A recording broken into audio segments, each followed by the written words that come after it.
And that's how I found myself on this train, on Ratchett's trail. The rest, you know. My identity is easily checked with the Berkshire Police.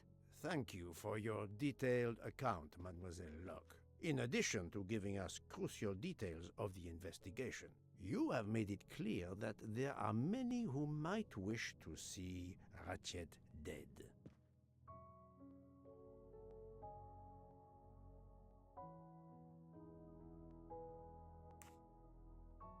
I know you are innocent.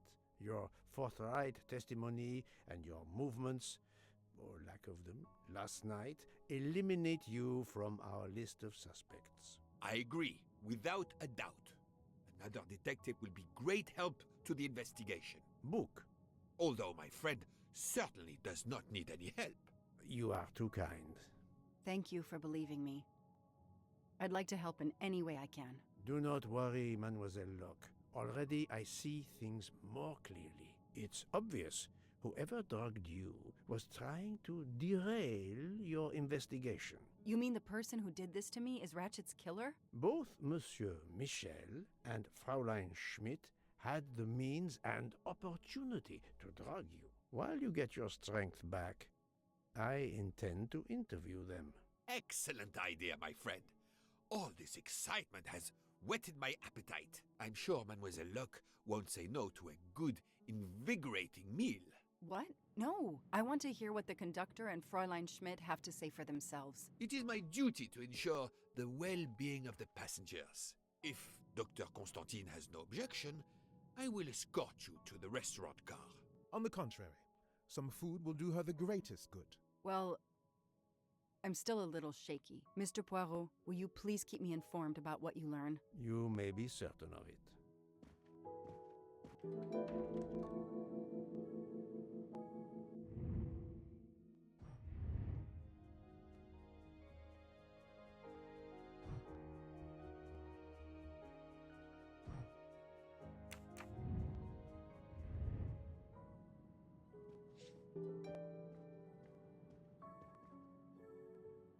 All that snow. Are you familiar with the concept of entropy, Monsieur McQueen? Oh, Mr. Poirot, I didn't see you. Entropy? Randomness in a system or something? Yes, unpredictability. Even the best laid plans can go astray, thanks to something as simple as... An unexpected passenger? perhaps, or snow.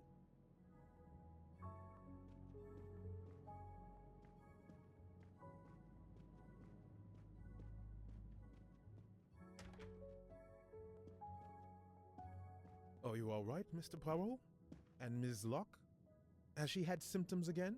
I didn't mean to disturb you, Doctor. Everything progresses satisfactorily.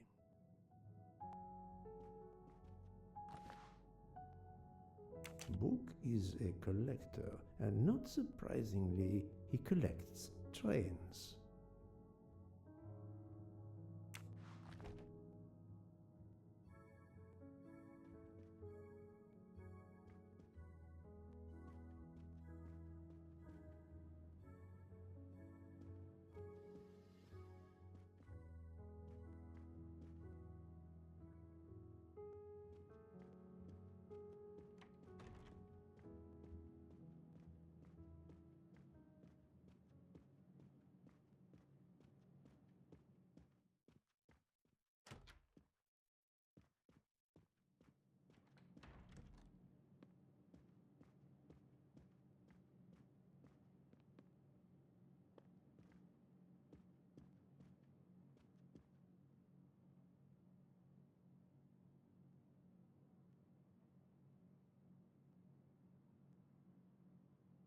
I have nothing to ask them at the moment.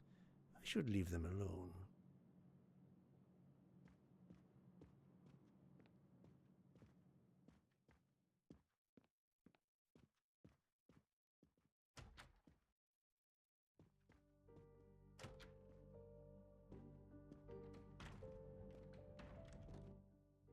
Good evening, Fräulein Schmidt. May I disturb you for a moment? You asked so politely, mein Herr, but I do not think I have a choice.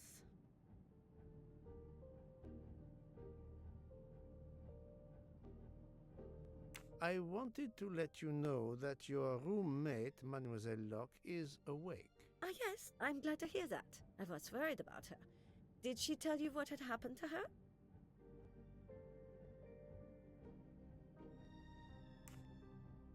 Unfortunately, she doesn't remember much, but we found a residue of a sleeping pill in her cup of tea. Since you two were alone together in your room when she drank it, who else but you could have dragged her? Must I point out I do not make the tea on this train? You should question the conductor or the kitchen staff.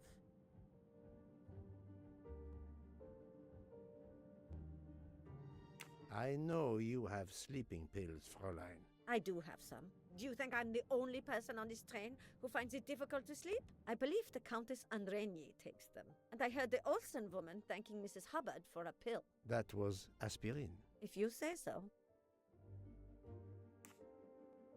Mademoiselle Locke could have died. Whoever drugged her must not feel any empathy for their fellow human beings, given the dose that Mademoiselle Locke ingested.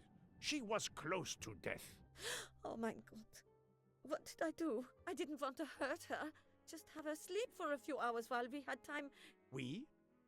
Time for what? Time for what, Madame Schmidt? You think I feel nothing? Nothing? That poor, poor little girl.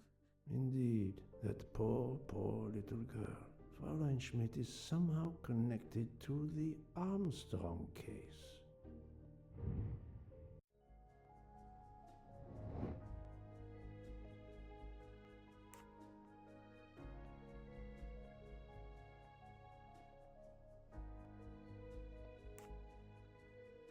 No, not good.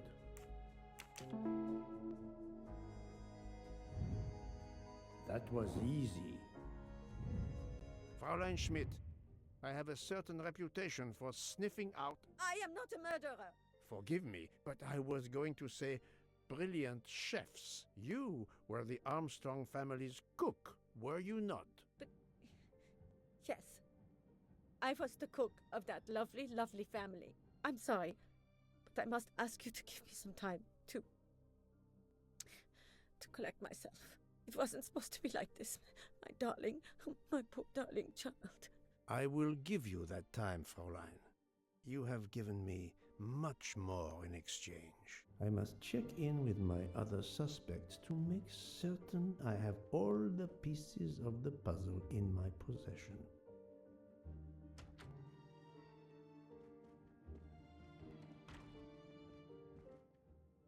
Can I get you something, Monsieur Poirot? Everyone is so tense. An aperitif soon, Monsieur Fauchet, with pleasure, when the matter is resolved.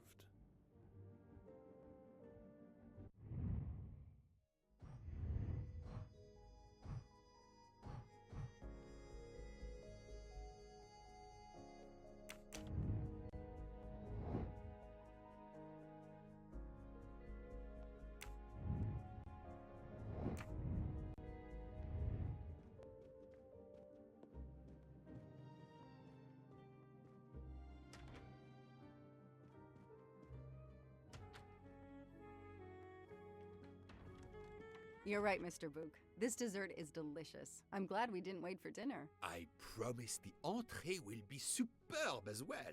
Detective Locke, you are recovering well, I see. Yes, I should be helping with the investigation.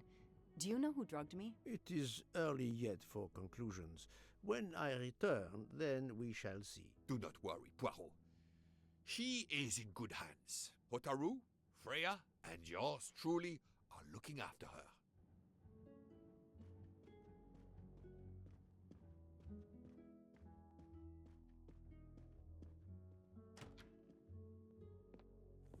Not now. Not now. I have a dinner to prepare. Would you interrupt Michelangelo or Da Vinci?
Jean, you've mixed everything up again. Oh, I can't find the coffee liqueur for tonight's dessert.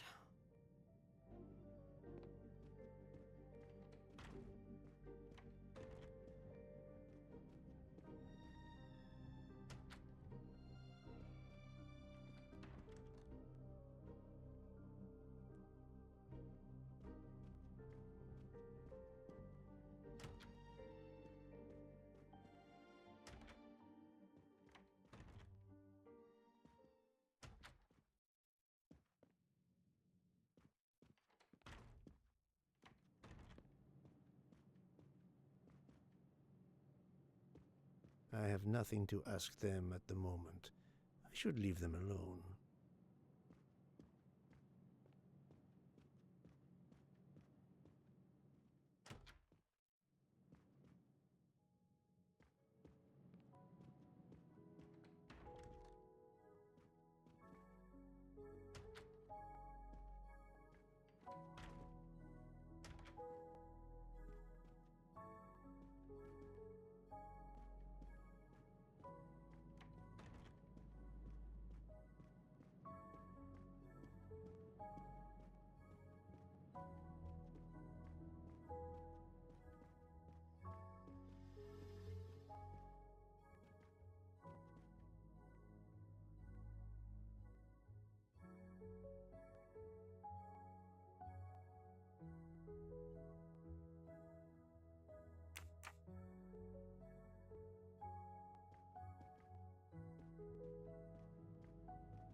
You're right, Mr. Book. This dessert is... I'm glad we... Detective Locke? Yes. It is... Do not worry. Potaroo?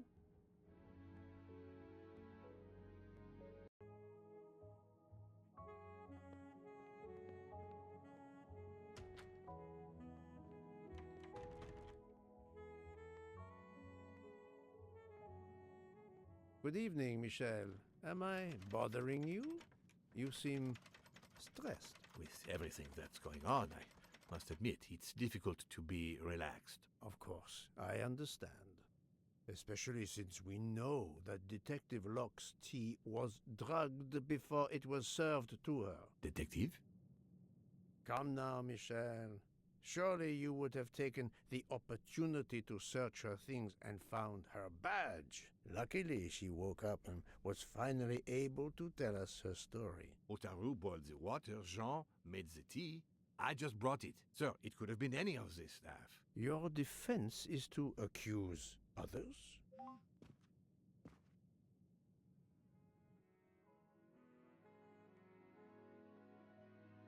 You have a network connection? No, unfortunately. It's just an automatic reminder to pay my rent. I always forget, and my landlord complains. Pierre Michel had to be involved in the murder. The drugged tea, his post at the end of the hall, and now I know why I know more than one of those people on the screen.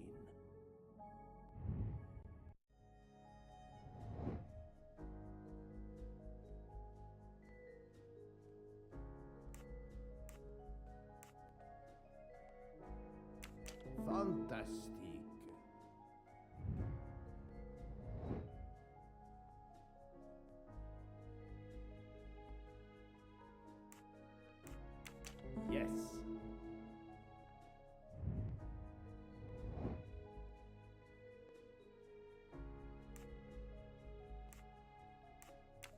think, Poirot. That is not a good answer. No, no, no. Good. Et voilà.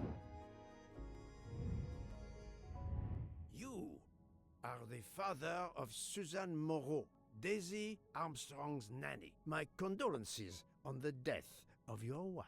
What? But my wife... Enough lies. Suzanne does not bear your name? No. Suzanne's mother and I were divorced. Suzanne kept her mother's name. My most sincere condolences, Monsieur Michel, on the deaths of Suzanne and your wife. This job, I loved them, but I was never there for them. Then, a year after the divorce, Solange became ill. Suzanne took her to this special hospital in the US. Got that job as Daisy's nanny. I understand your pain, and the reason that led you to drug Detective Locke. We really can't hide anything from you, can we? Many have been foolish enough to try and keep the truth from Hercule Poirot. Yes, I admit, I drugged the tea.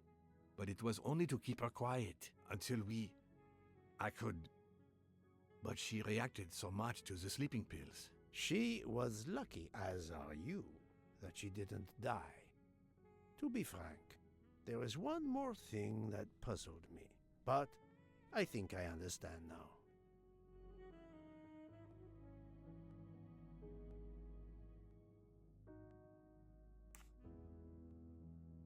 Monsieur Hardman was Suzanne's fiancé. Huh. I have the impression my whole life to you is an open book. Yes, Cyrus was my daughter's fiancé. I almost consider Cyrus as my own son. Of course, much more is clear now. I have been patient long enough. It is time to go and see what all the commotion is next door.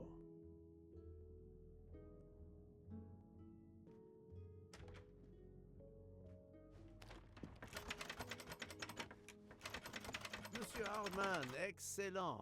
The gods who watch over detectives must have trapped you here. Why didn't they watch over me? I'm a detective too. I was talking to Michelle about a leaky faucet, and I wanted to go out, but you showed up. No need to invent some preposterous story. But really, Michel has told me everything. You are the fiancé of Suzanne Moreau, his daughter. Oh. I see. Surely this is not a big surprise to you. No. Suzanne was the only woman I ever loved. And I failed her. We got into a spat. It was nothing, but I was too proud to apologize. We weren't speaking at all. Suzanne never really cared for that guy, Noah. She would have forgiven me. If only... If only... If only. A common refrain between lovers who quarrel. Obviously, Pierre Michel and Fräulein Schmidt both drugged Detective Locke's tea, causing the overdose. No wonder she had so much trouble waking up. Time to report my findings to her and Book.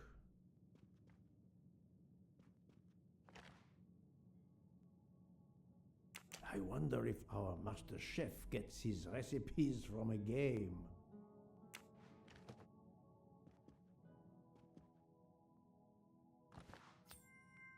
Come to Poirot, my exquisitely sculpted friend.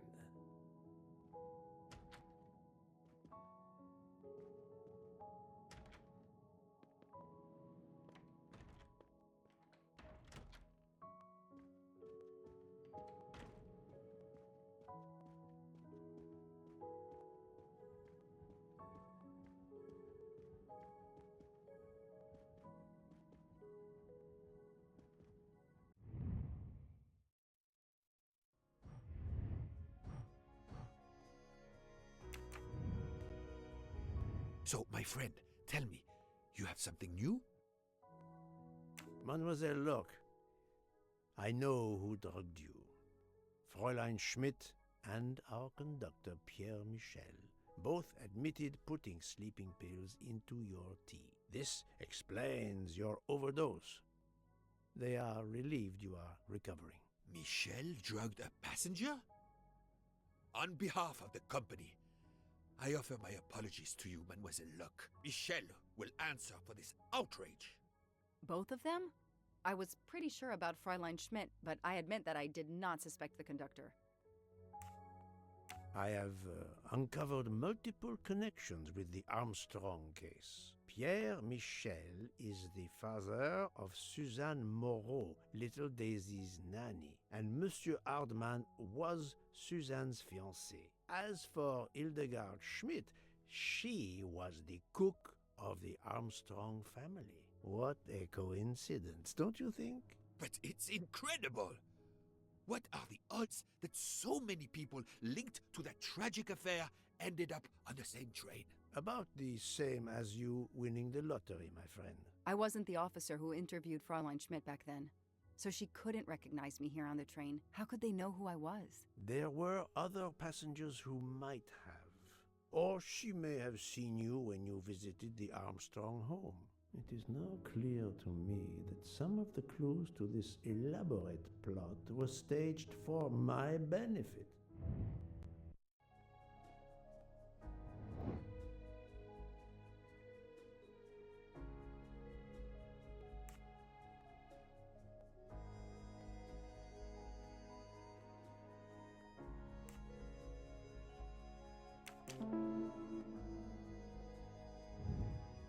That was easy.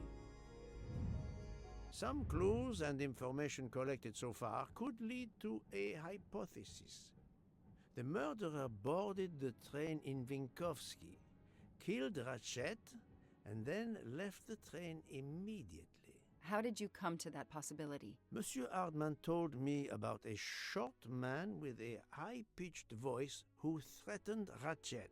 Imagine for a moment that this man, wearing a wagon-lit conductor's jacket, killed him while Michel was on the platform at Vinkovsky. This murderer then hid the conductor's jacket in Detective Locke's room, then fled before the train left. Why choose Detective Locke's room? Why, indeed. Let me re-explain from the beginning.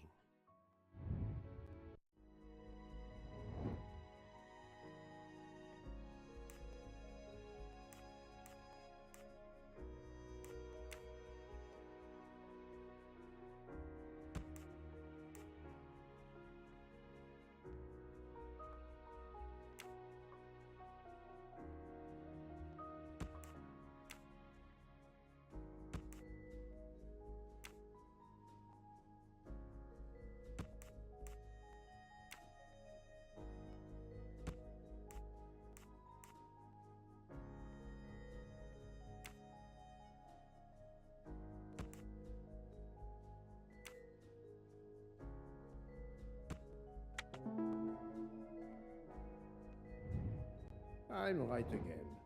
That happens to me a lot. Mon Dieu! Oui! That must be it! Everything fits so well! It fits too well, my friend. Other clues lead to a second hypothesis, much more plausible.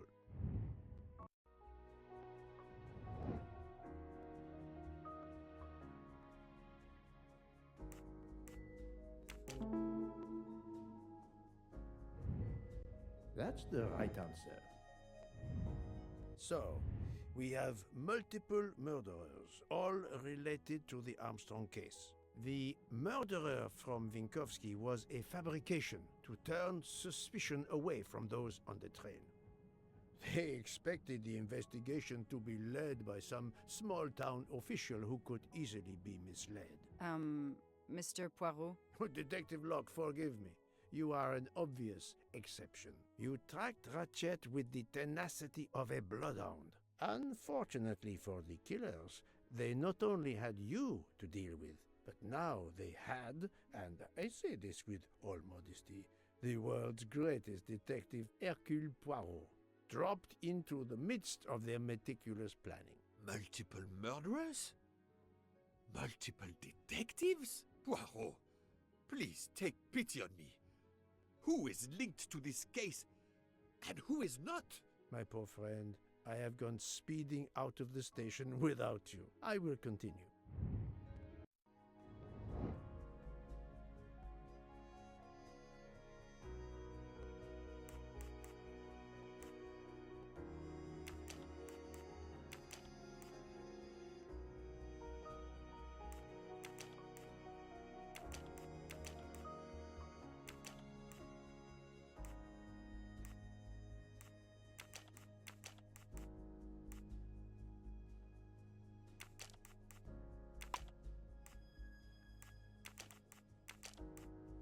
I must admit I'm not right this time.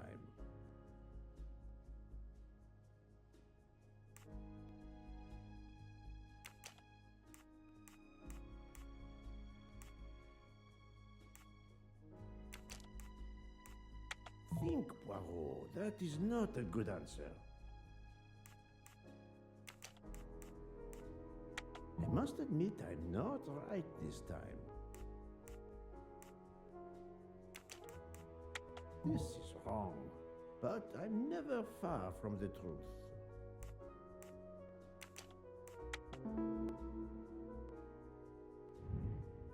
That was easy. Fräulein Schmidt, Pierre Michel, Monsieur Hardman, and Monsieur McQueen are all linked to the Armstrong case. I also know that Sonia Armstrong's sister and godmother, Countess Andreni and Princess Dragomirov, are on this train. And finally, Detective Locke discovered that Mr. Foscarelli was the Armstrong chauffeur. If we add Detective Locke and Ratchett, of the 12 passengers in that coach, 9 have a connection with the Armstrong case. What next, Poirot? Or should I say, who next? It is time to summon everyone. Everyone? Even Dr. Constantine? The train crew other than Michel? Dr. Constantine, yes. I will need him. But we don't want the others as witnesses. I will see that their duties keep them occupied elsewhere. Excellent.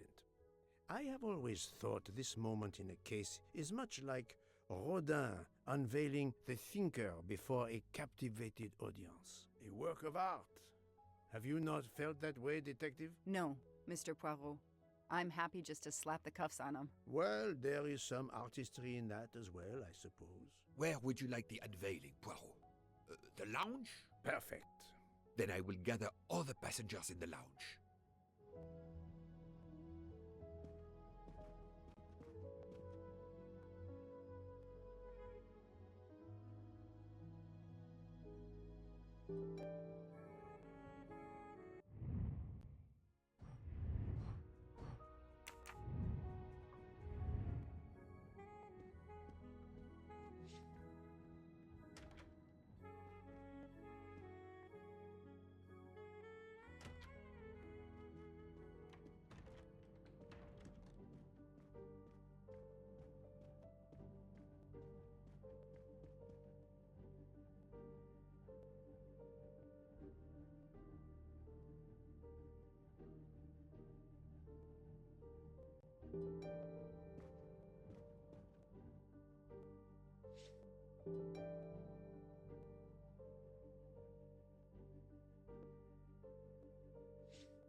Monsieur Bouc, are the train crew locked in their quarters?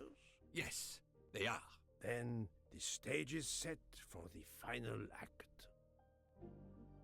Ladies and gentlemen, I have gathered you together to hear my reconstruction of the murder of Samuel Edward Ratchett, also known as Cassetti. There is not one, but 2 possible solutions of the crime. I shall put them both before you, and I shall ask Monsieur Bouc and Dr. Constantine here to judge which solution is the correct one. 2 solutions? Mr. Poirot, I am hardly qualified. Nevertheless, your assistance is required. Now, you all know the facts of the case. Ratchett was found stabbed to death this morning.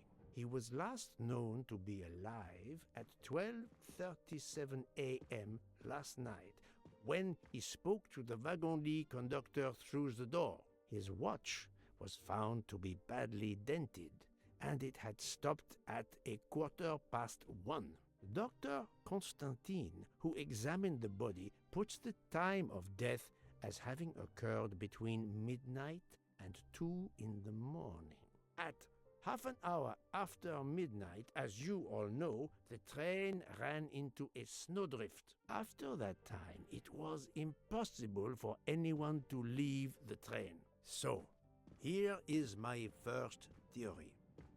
The enemy, as Ratchett expected, joined the train at Vinkovsky by the door left open by Captain Arbuthnot and Monsieur McQueen, who had just descended to the platform. He was equipped with a wagon-lit jacket, which he wore over his ordinary clothes, and a pass key which enabled him to gain access to Ratchett's compartment in spite of the doors being locked. Ratchett was under the influence of a sleeping draught. This man stabbed him with great ferocity, 12 wounds in all. He left the compartment through the communicating door to Madame Hubbard's compartment. Yes, that's so. Scared me half out of my wits. The murderer thrust the dagger he had used into Mrs. Hubbard's handbag in passing. Without knowing it, he lost a button of his uniform. Then he slipped out of the compartment and along the corridor. He put the uniform jacket into Detective Locke's suitcase to cast suspicion on her.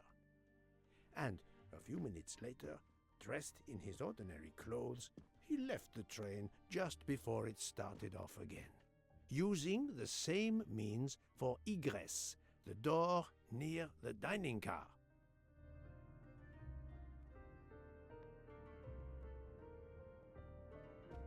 That is the first hypothesis. But there's a second. For that, we must examine the motive for the crime. Why was Ratchett killed? The motive is clear. Revenge, of course. Nothing was stolen, and we know that Ratchett had made many enemies. This was a premeditated crime, meticulously planned.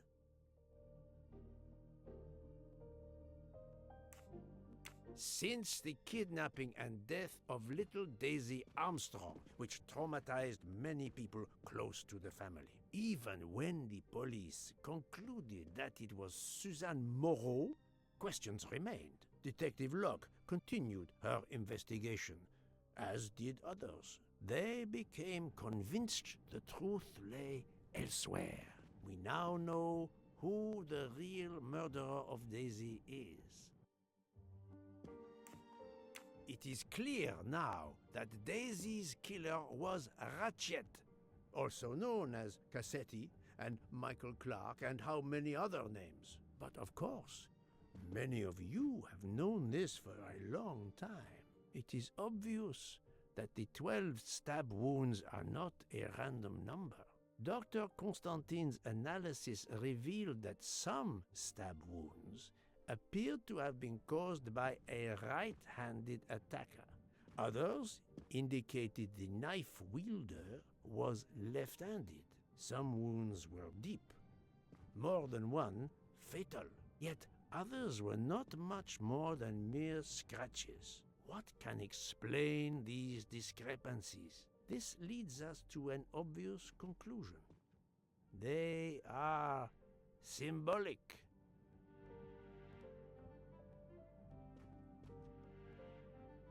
12 stabs. 12!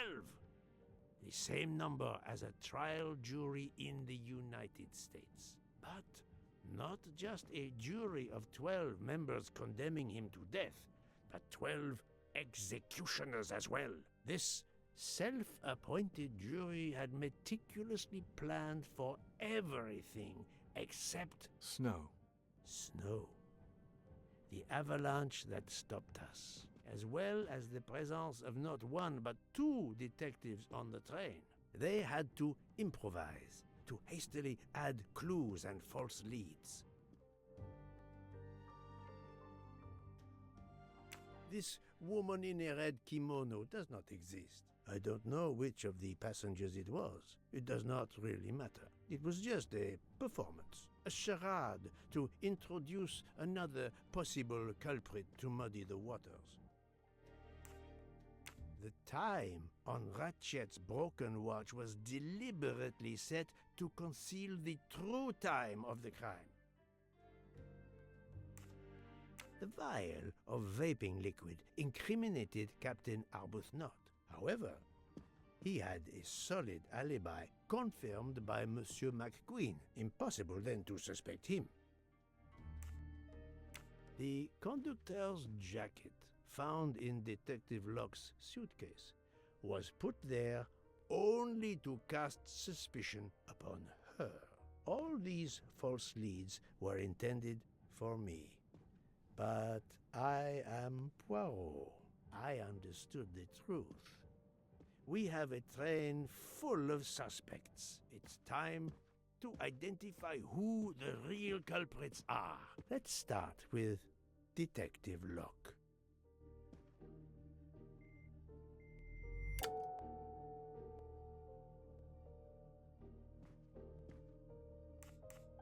Planting the conductor's jacket in her suitcase was an attempt to implicate Detective Locke, but she couldn't fake her drugged condition. Dr. Constantine can testify that the drugged tea incapacitated her for hours, and she had 2 relapses. Let us move on to Monsieur McQueen. When I told him about Cassetti, he looked very surprised that I managed to make the connection between him and the Armstrong case. He told me, "But I thought we had..." I think he meant...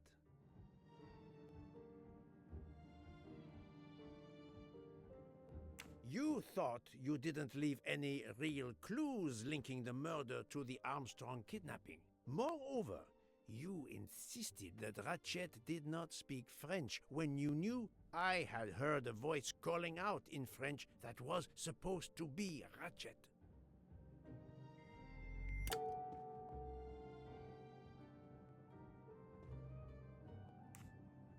You took some pleasure in leaving me false clues, I think.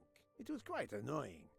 But you told me yourself that your father was the district attorney who handled the Armstrong case. The case haunted my father. At first, he believed Suzanne Moreau had helped her boyfriend, Noah, to kidnap Daisy, even though there were questions that went unanswered, and a young policewoman refused to let it go, continuing to find discrepancies, but never enough to reopen the official investigation. That policewoman sits there. Her name is Joanna Locke. Then tell him.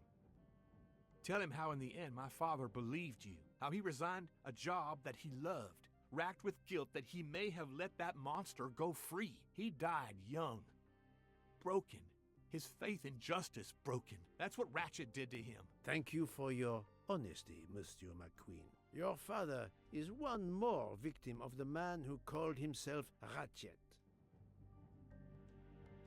Now, I will turn to Ratchett's valet, Monsieur Masterman.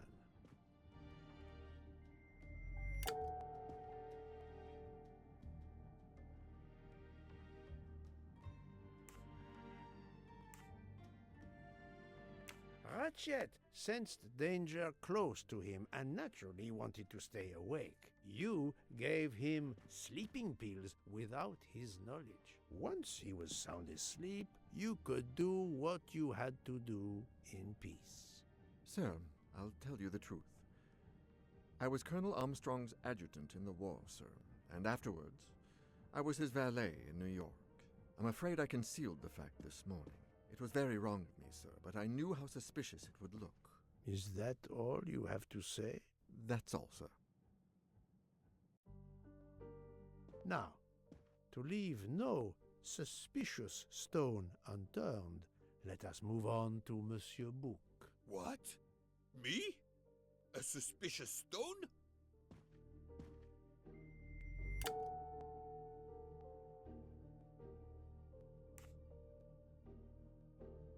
book, my friend. Of course you are not guilty. You did everything you could to get me on this train. What madness would cause you to ensure, and I speak with all modesty, that the best detective in the world could be present to witness your crime? But doesn't our friendship count as well? Most assuredly, but a murderer can wear all sorts of masks, including friendship. Let us consider our ever-efficient wagon-lit conductor, Pierre Michel.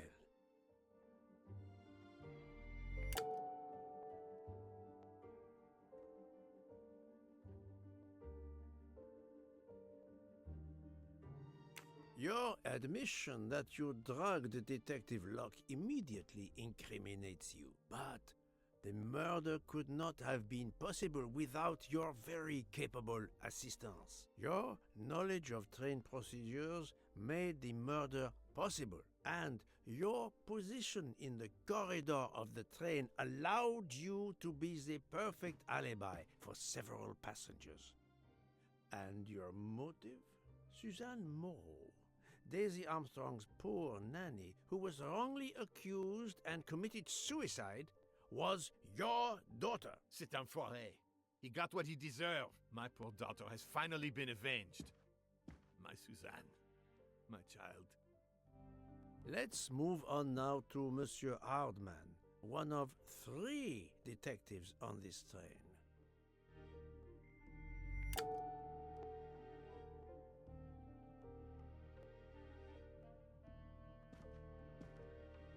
Monsieur Hardman, I think you are a real detective, but you were never hired by Ratchett. Your alibi was that you were watching the corridor to protect Ratchett, which, of course, you never did. You protected Pierre Michel. However, we just saw that his alibi doesn't hold up, so neither does yours. I don't know about the conductor.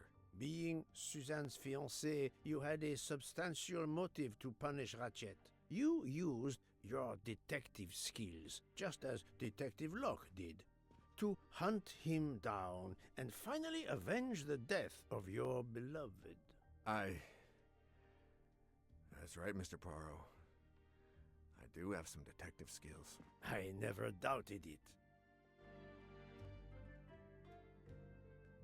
Now, Fraulein Schmidt, the lady's maid with the soul of a cook.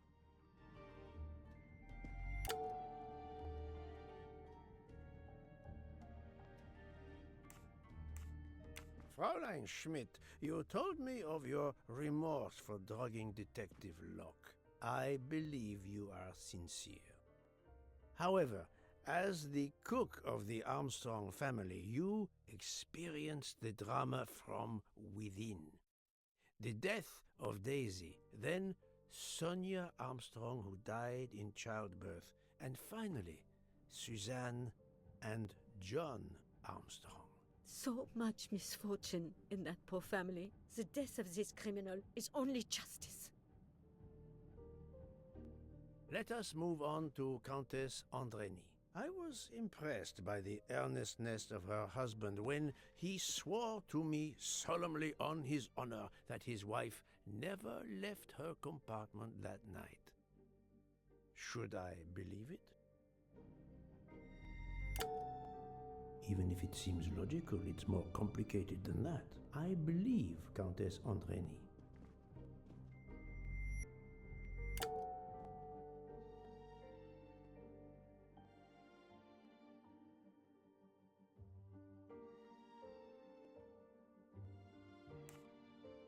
Countess Andreni, being Sonia Armstrong's sister, you had every reason in the world to want to avenge her.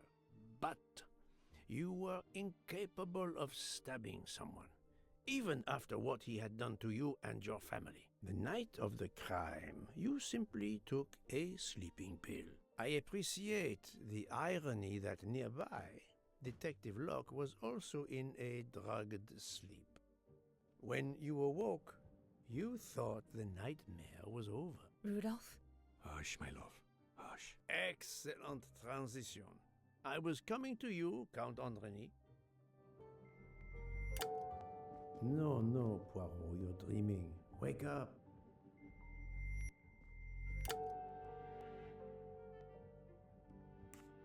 "12 people, a jury. This was very important to all of you. If Countess Andrény did not stab Ratchett, someone had to take her place. And you, Count, the beloved husband. I've seen how fiercely you love and protect your wife. Enough! I would do anything for Helena. Anything. Even that. Yes, even that. Let's move on to Monsieur Foscarelli. Detective Locke found out that you were the Armstrong chauffeur, and that you planned to travel on the same train at the same time as Ratchett. That is what made her decide to obtain a ticket as well. Unfortunately, she could not prevent the murder. Have you lost your tongue, Mr. Foscarelli? Oh, Daisy. She was the delight of the house. Tonio, she called me. And she would sit in the car and pretend to drive me. And you, Mademoiselle Olson, a champion for the immigrants, a worthy calling.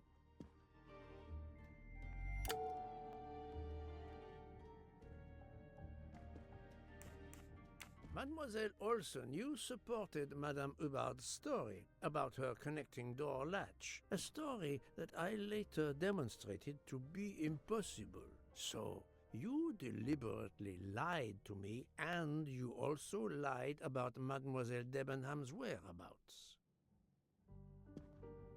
Enough! I can't take this anymore. I know what you want from me, Mr. Poirot. Very well. Here it is. She was my little Daisy, my angel, so patient. When I patched a scrape or took her temperature, that was my job. But she was so much more to me. She was a shining light in an ever-darkening world. I've tried to honor her by caring for children who have lost everything. Thank you, Mademoiselle Olson. You too shed light on your part in this mystery. Suzanne Moreau was Daisy's nanny. You were Daisy Armstrong's nurse.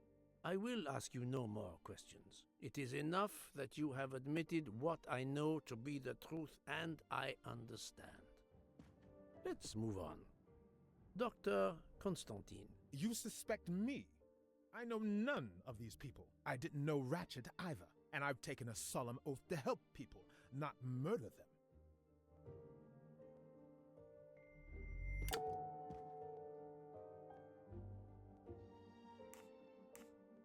Dr. Constantine was certainly helpful to my investigation, but that does not prove he is innocent. You are one of the few people in this room not to have any connection with the Armstrong case. Moreover, your alibi is confirmed by Monsieur Bouc, whom I would trust with my life. That is very kindly said, my friend.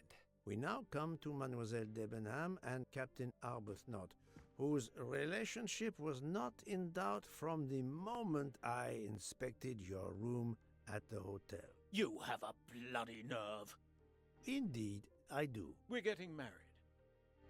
Congratulations. But I would rather talk about your relationship to John Armstrong.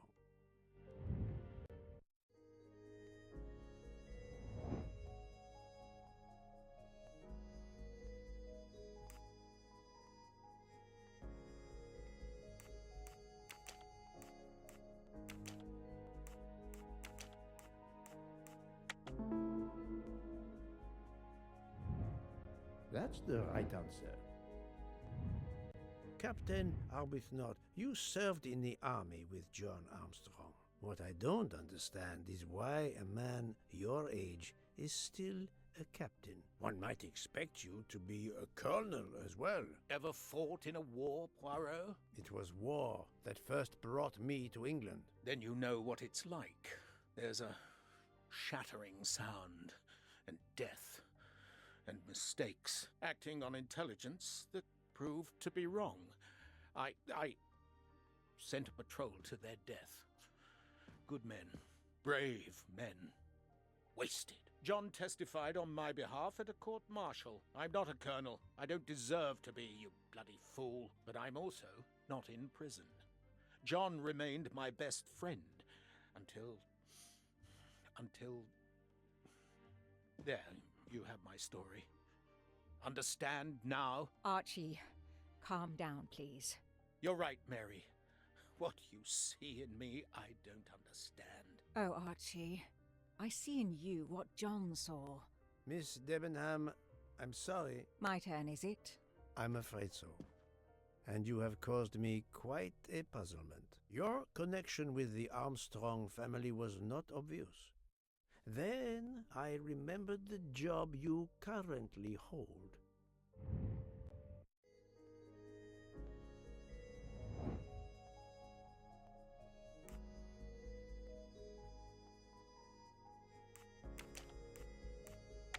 I do not think that's the right answer.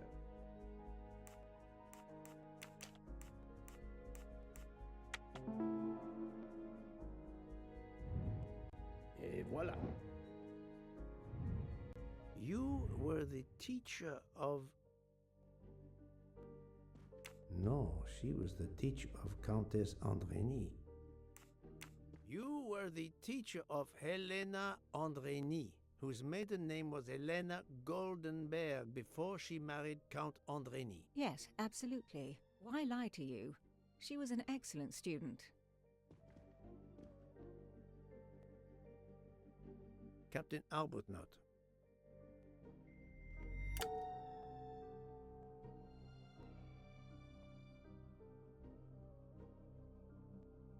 No, his vial found at the crime scene was a decoy.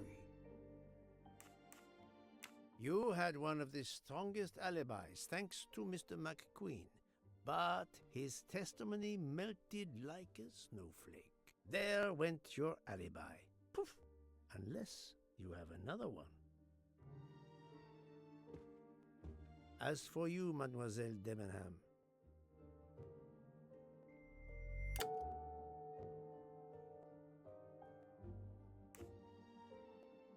Mademoiselle Olsen was the only one who could confirm your alibi.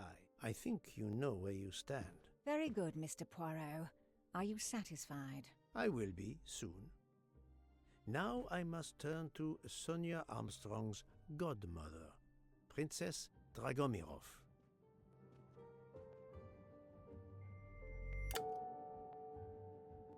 Princess Dragomirov, you weren't on my list of suspects at the start, given your social position. I left my social position in a cold country. Do you object to being addressed as princess? I deny people the opportunity. It makes a good story to tell their friends. It also guarantees a good table in the best restaurants. Princess, there is also, forgive me, your extreme physical fragility. It does not stop me when I must be strong. Indeed. Of more importance, though, is the fact that you're the only left-handed person on the train. And the single blow to Ratchett from a left-handed person was very, forgive me, weak. Finally, I'm afraid I know the alibi that you shared with Fraulein Schmidt is false. You have been very thorough, sir. I hope you will permit me to say we are much alike. I am honored.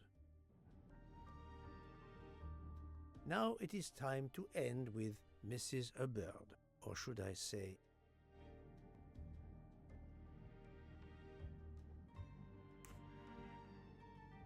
think, Poirot.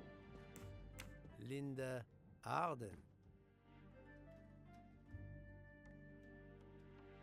If Princess Dragomirov hadn't told me about her relationship with this famous actress, I might not have made the connection. But you are a great actress, madame. Your performance as a flighty, self-involved woman was superb. I never would have guessed something entirely different. As for what ties you to the Armstrong family, it is obvious.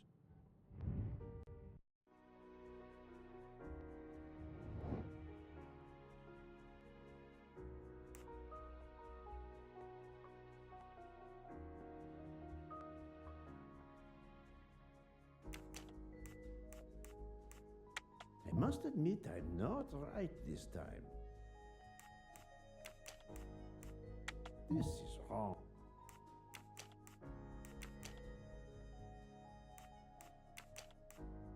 No, not good.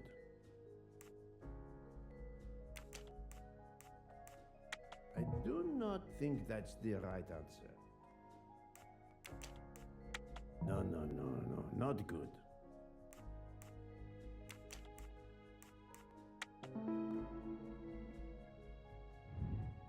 I'm right again. Mrs. Hubbard, you are the mother of Sonia Armstrong and Mrs. Andreni.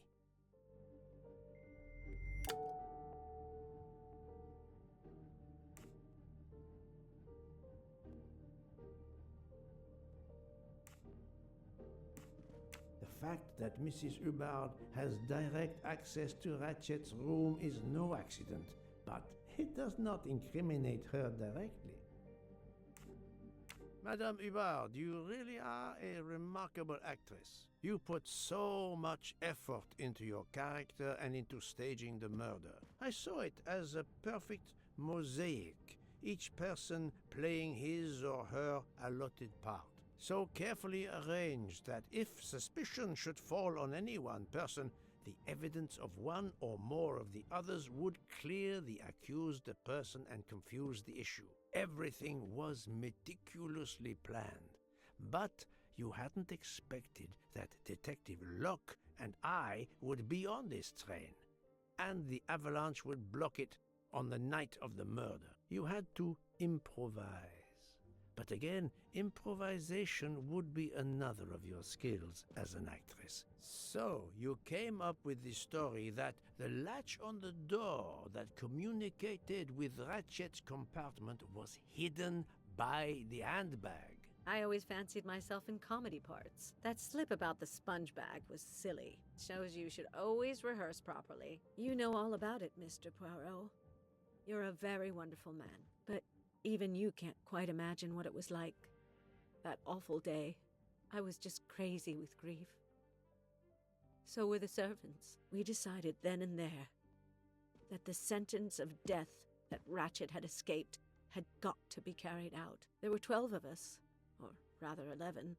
Suzanne's father was over in France, of course. First we thought we'd draw lots as to who should do it, but in the end we decided on this way. It was the driver, Antonio, who suggested it. Mary worked out all the details later with Hector McQueen. It took a long time to perfect our plan. We first had to track Ratchett down. Hardman managed that in the end. Then we had to try and get Edward and Hector into his employment. Well, we managed that. Then we had a consultation with Suzanne's father. Captain Arbuthnot was very keen on having 12 of us. He seemed to think it made it more orderly. He didn't like the stabbing idea much, but he agreed that it did solve most of our difficulties. Well, Suzanne's father was willing. Suzanne had been his only child. We knew from Hector that Ratchett would be coming back from the east sooner or later by the Orient Express. With Pierre Michel actually working on that train, the chance was too good to be missed. My daughter's husband had to know, of course, and he insisted on coming on the train with her. Hector wrangled it so that Ratchett selected the right day for traveling when Michel would be on duty. And then, at the last minute, you came. For the rest of the story, you worked out everything, Mr. Poirot. You were right about all of us. What are you going to do about it? If it must all come out, can't you lay the blame upon me, and me only? I would have stabbed that man 12 times willingly. It wasn't only that he was responsible for my daughter's death and her child's, and that of the other child who might have been alive and happy now. It was more than that. There had been other children kidnapped before Daisy, and there might be others in the future. Society had condemned him. We were only carrying out the sentence, but it's unnecessary to bring all these others into it, all these good, faithful souls. You are a director of the company, Monsieur Bouc. What do you say?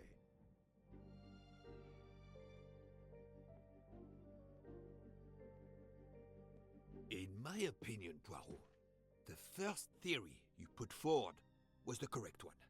Decidedly so. I suggest that that is the solution we offer to the police. You agree, Doctor? Certainly, I agree. As regards the medical evidence, I think that I made one or two fantastic suggestions. Then, having placed my solution before you, I have the honor to retire from the case.